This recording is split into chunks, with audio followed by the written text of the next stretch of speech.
సమయము మించిన దొరకదు తొరంగముడు సుజనులార బలే మంచి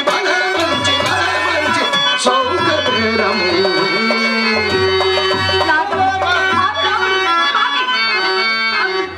నేను అక్క పాదములు పట్టి ప్రార్థించి తీసుకొని వచ్చేదాను. ప్రాణేశ్వరిని దానవంటము తీసుకో.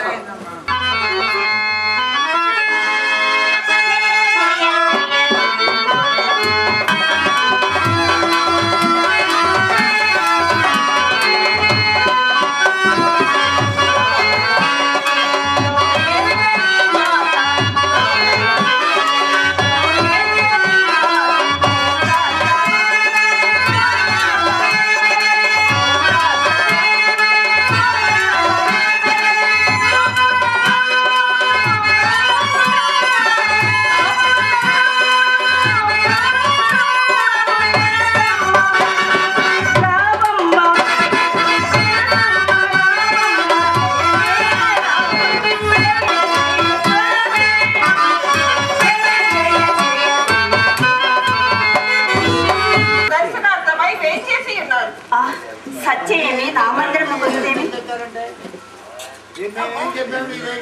వస్తుందమ్మా. చిన్న తల్లిగా రాదు వచ్చింది. నన్ను మన్నించు మనకు మన పరువు నిలుపు. చెల్లిలా, నీవు నాకు ఏమీ అపకారం వచ్చలేదు. నిన్ను క్షమించినకు ఏమీ లేదు. నీకు కలిగిన విపత్తటితో తెలుగుము సాయము నాచే అగ్ని తప్పక వలచను. అక్క, ప్రాణేశ్వరుడి సంపూర్ణ అనురాగం కొరకై భద్రదాన వ్రతమని ఒక్క వ్రతం ఆచరించి నారదుడు చెప్పిన ఆ వ్రతం వలన ప్రాణేశ్వరుడు నారద మహర్షికి దానం ఇచ్చింది. సత్య, ఎంత పని చేస్తుంది. మగువులకు మగని తోడి బ్రతికే మంగళమని ప్రాజ్ఞలు పలుకుచుండ భక్తిదానమిచ్చు వ్రతులకు వ్రతము అయినా మన నాథులు విశ్వస్వరూపులు. అతని దూచు పదార్థం ఎన్నైనా కలదా? అజ్ఞాన వశమునట్లు చేసి తిని ఇప్పుడు తెలుసుకుంటుంది. అక్క, ఎట్లయినా ప్రాణేశ్వరుడిని కాపాడి మన నాథుని మనకు దక్కించు.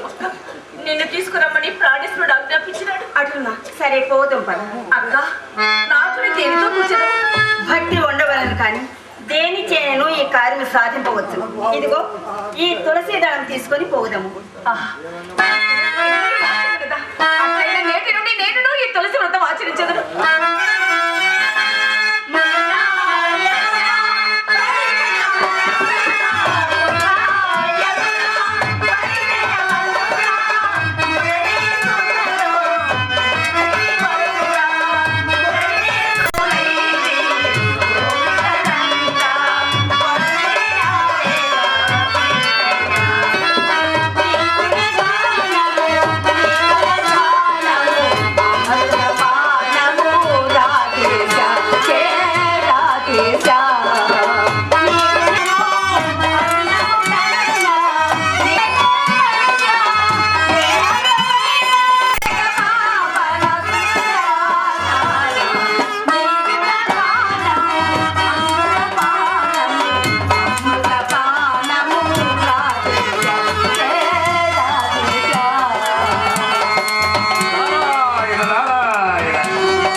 సత్యాదేవి నీకంతయు వచించి ఉన్నది కదా అమ్మా.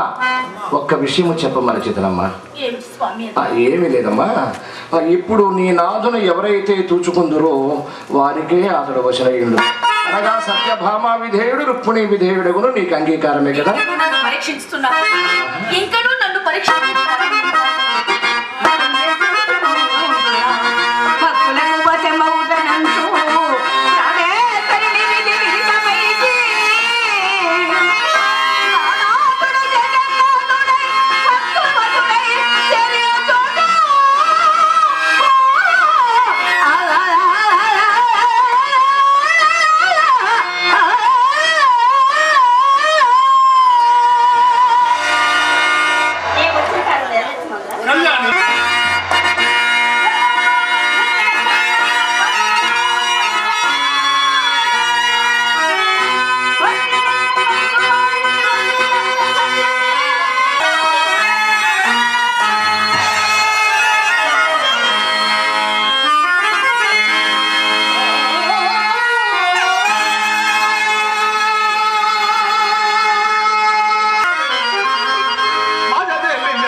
కళాకారులు సత్కరించి నాకు అద్భుతమైన సత్కారం అందించిన కాటన్ రాజు గారిని నా జీవిత చరిత్రలో ఒక సువర్ణాక్షరాలతో నేను లిఖించుకుంటాను. అంత అద్భుతమైనటువంటి కార్యక్రమాన్ని నిర్వహించారు. కాటన్ రాజు గారి దంపతులకు, వారి అమ్మగారికి, చిరంజీవి పాప, చిరంజీవి బాబుకి, వాళ్ళందరికీ కూడా సర్వేశ్వరుడు సర్వదా కాపాడని ప్రార్థన చేస్తూ, మీ అందరూ కూడా మీ అమూల్యమైన సమయాన్ని వెచ్చించి ఇంతసేపు ఎంతో ప్రశాంతంగా కూర్చుని మా ఈ కార్యక్రమాన్ని దిగ్విజయం చేసిన మీకందరికీ కూడా నమస్కారాలు. ముఖ్యంగా మా సాయిబాబా అన్నయ్య గారు 10 సంవత్సరాల నుంచి మా ఊళ్ళో సత్కారం చేయాలి, తమ్ముడు నా సమయం చూసి మా ఊళ్ళో సత్కారం చేయాలి అంటూ వాడు కనిపించినప్పుడల్లా ఎన్నిట్లు వచ్చి లోపలికి వచ్చి మరి అటు నా మీద ఉన్నటువంటి అభియాన రాగంతో ఎంతో శ్రమపడి కాటన్ రాజు గారి యొక్క కార్యక్రమానికి ప్రోత్సాహం చేసి ఎంతో మంది కమిటీ వారందరూ కూడా రావాల్సిందని చెప్పి ఆహ్వానాలు పంపి, నా అభిమానులందరూ కూడా తప్పకుండా పిలవాలయ్యా అని చెప్పి అందరిని పిలిపించి ఈ కార్యక్రమాన్ని ఎంత దిక్కు గ్రామ సర్పంచ్ గారికి, మరి ఎంతో మంది పెద్దలు కైగురు నుంచి కూడా దూరం నుంచి వచ్చారు. నా మిత్రులు గోవిందరాజు గారు, అలాగే మిత్రుడు మల్లేశ్వరరావు గారు, అలాగే మరో మిత్రుడు భాస్కర్ రావు గారు ప్రొద్దుటూరు నుంచి వచ్చారు, అలాగే మరో మిత్రుడు కప్పర్ వెంకటేశ్వరరావు గారు. మరి వీరందరూ కూడా ఎంతో వ్యయ ప్రయాసాలు కోర్చి నా శిరస్సు వంచి అందరికీ నమస్కారం చేస్తూ ఉన్నాను.